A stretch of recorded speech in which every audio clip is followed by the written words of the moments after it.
Houkhomna Khoppi, Khoppi, Surachanpur, More, Lunga Pathen, Tuyan, Thangwa. Mihin ti bothi le na to a ki hu hin na ti ai pun sipet ta chun Manipur gama ku kita te government officer jo se police uniform service jo se alin alal tak pi au mi na tong ti lo wa ahabiya tha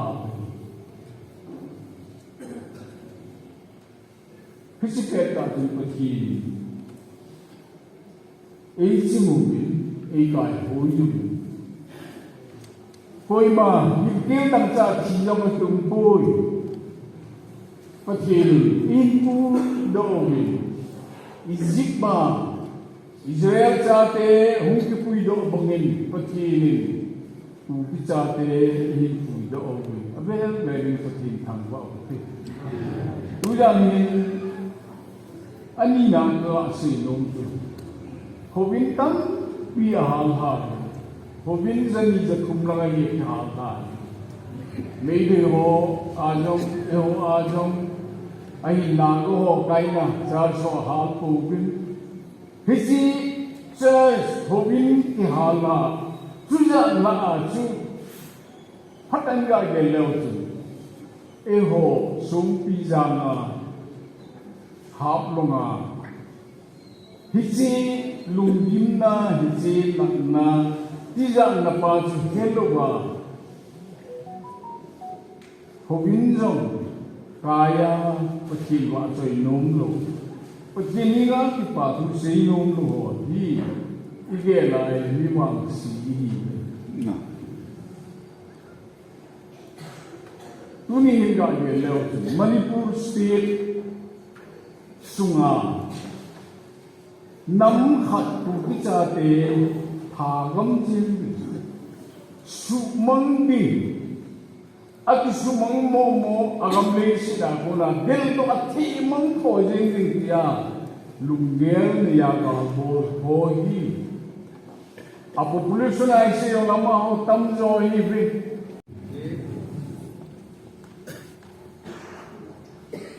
KCC office ki han ni trong bối phone hình của mình các bạn là ô ăn khắp KCC office cái hàng thật ta thì rất khắp cái nó có phóng cái rồi đi rằng cái điện hồ bên là thật gì nhiều lòng đi xuống đâu bao lòng bao phục lâu in tuân bị mai hay cái gì kata mo tu yang si Pakai thi lingai kaza ni bolinam kum hi sam nama hi na thusei khona ding ahelo lai amulo lai asimpa Pathen lo mei ding hola na tong nga na mi lingan siwa hijina kato lo ji wa tu nya si su hi ka ti Pathen ni ngai dum ta tu abana ju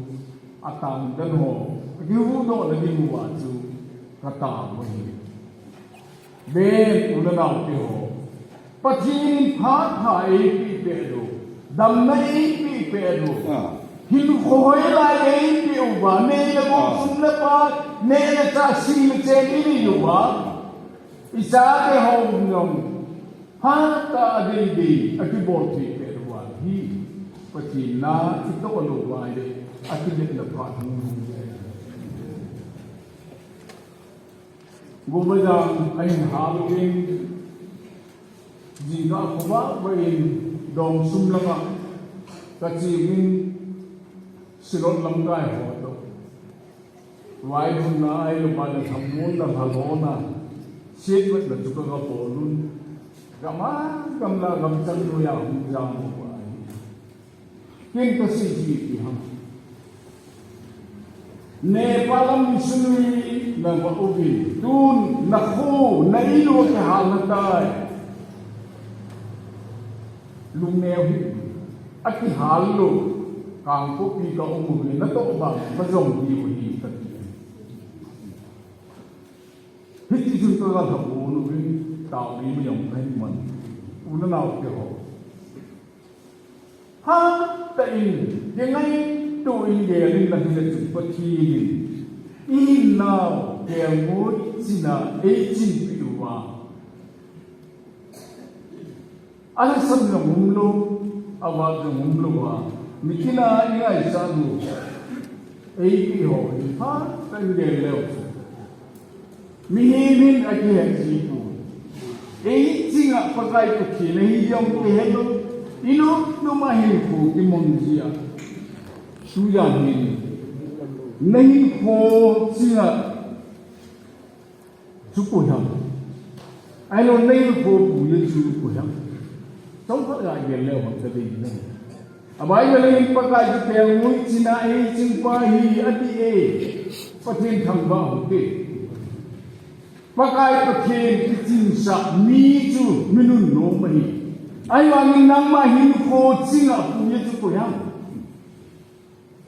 लेसे नुकसान हम लेसे ना हम नथी हम तासा नुकसान हम आई लो वाला लेसे खिलने लो नहीं लगो नहीं को चौपी हम आई लो वाले की सा होई तो नहीं को चौपी हम इन को पूरे को हम नहीं को चिंगा को हम info achingpa dia iman tingo ni chun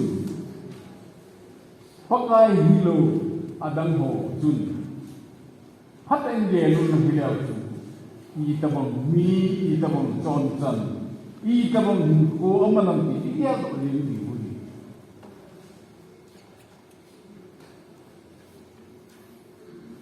ulana yo in hope sinai pula Valan sapa ipakai Yesu Krista hi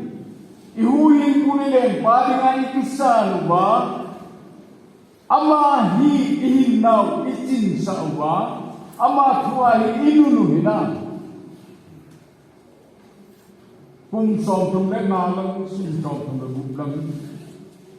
pa sona hu na ka hin to ni tu pu ni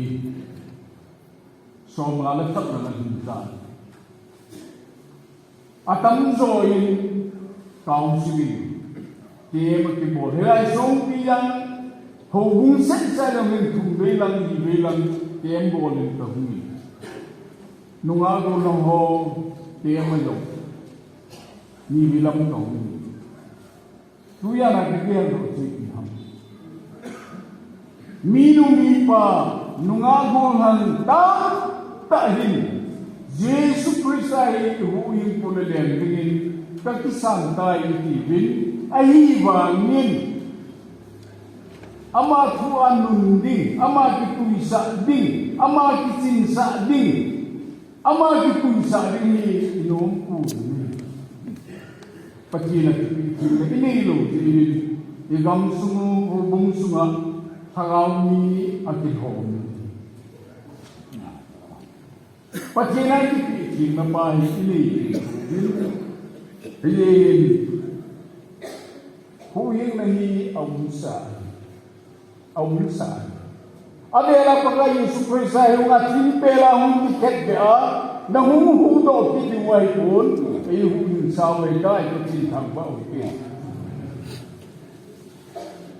First kita pungi samsom nilagilay sa Iglesia Oman Ison sinadong simata sa pelapun King Pel Jungaya Apudo in Son sinadong si Aikiva Kim Chanayin Kaya na di mo binabol Tan ama kizek na sun Ilang saktay Pagintang bayin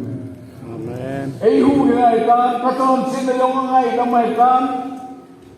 Tunihin At siya taahide ama hi pakai Yesu hi kalian la kapakai na kila anuda ama huwa kanuna ama nung kasi kile eichingpau tu pakai hui na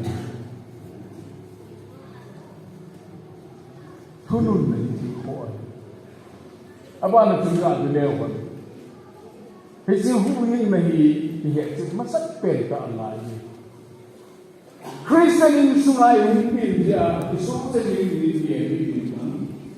Amimon si minun yang mipan yang caten yang tude yang kau yang jauh sih. Ini mah Christian dia ino nabi ah tukai nama